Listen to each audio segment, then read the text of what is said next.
going back to the environment, have you seen any real results in your city?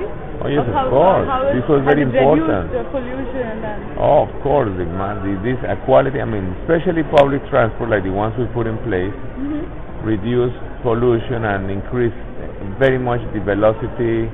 I mean, it would take a long time to describe you the bus rapid transit system, but our bus rapid transit is moving much more passengers per kilometer hour at a very similar speed than most rail systems in the world.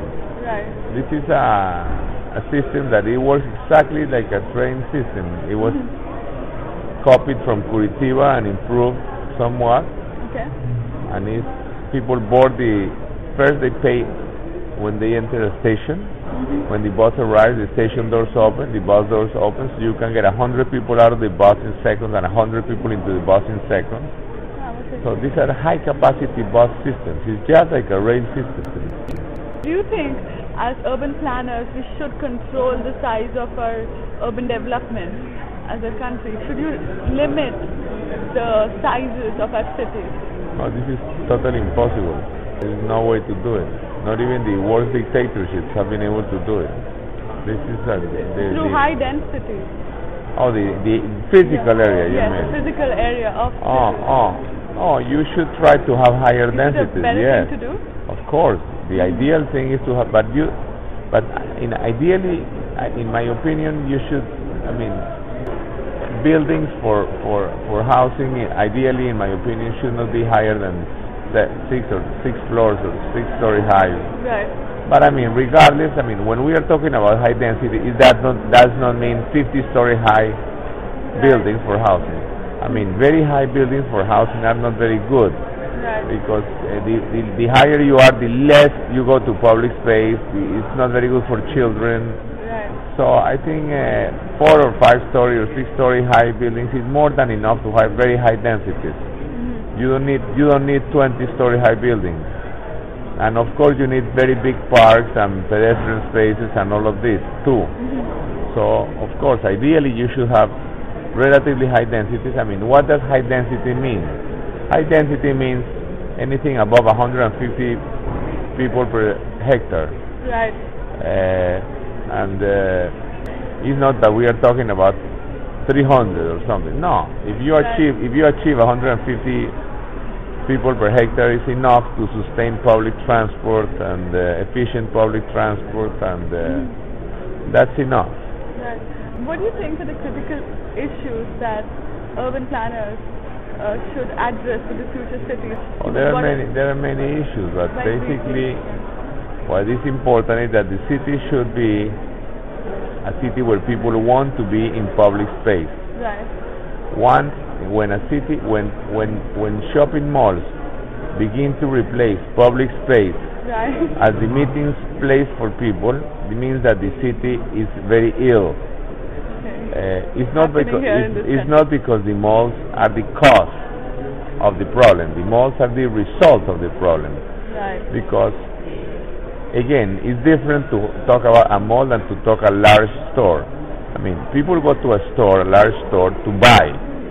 People go to the mall to see people, to meet people. They replace public space. But if a tourist arrives to a city, and then the normal thing a tourist asks is, where is there a good place to go walk and see people? And if the concierge at the hotel tells him or her to go to a shopping mall, he will never go back to that city again in their life, because all malls are the same. Inside the mall you cannot see the architecture, or you cannot see the weather, or the trees, or the ocean, or the mountains, or the vegetation, or the birds. So all shopping malls are the same in Mumbai or in Bangkok or Miami. No, in New York, no. You don't find shopping malls in New York. You don't know. You don't find shopping malls in any good city in the world. There are no shopping malls in Paris or in Rome or in London or in New York. That does not exist. It does not exist. And it does not matter whether the weather is very hot or very cold. Does not exist. You only find shopping malls in failed cities, such as Bogota or Bangkok and one interesting thing is that some people say that malls exist because of in Latin America they say it's because of crime. It's a big lie because you also find in Asia that you find malls in cities where you really don't have crime. Some other people say it's because of the weather. It's a big lie too because you find that the good cities don't have malls even if it is very hot or very cold, such as in Madrid or Rome in the summer or in New York in the winter. So it's not the weather either. Malls really have one purpose, to exclude the poor. The malls really are means to create societies where certain classes do not go.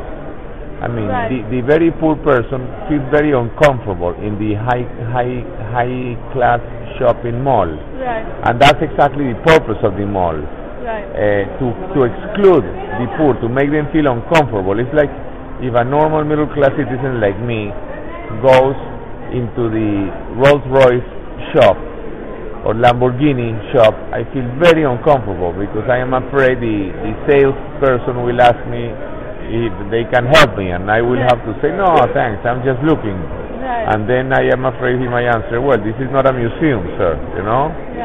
So, in fact, really, the real purpose of shopping malls is to tend to one class in society and to keep other classes out. So it's very bad when cities begin to create this, when malls begin to replace public space as the meeting place for people. It's an indication that the city is very sick. Also, we are at a time in the human race where we are almost 50% urbanized. What do you think about this rapid pace of urbanization around the world? What are your thoughts on it on a macro level?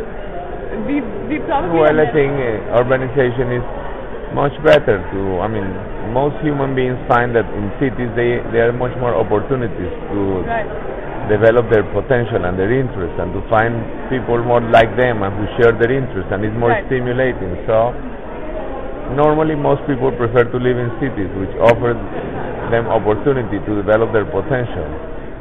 I don't think there is anything wrong with this. But of course, the problem is that I think our cities are very poor.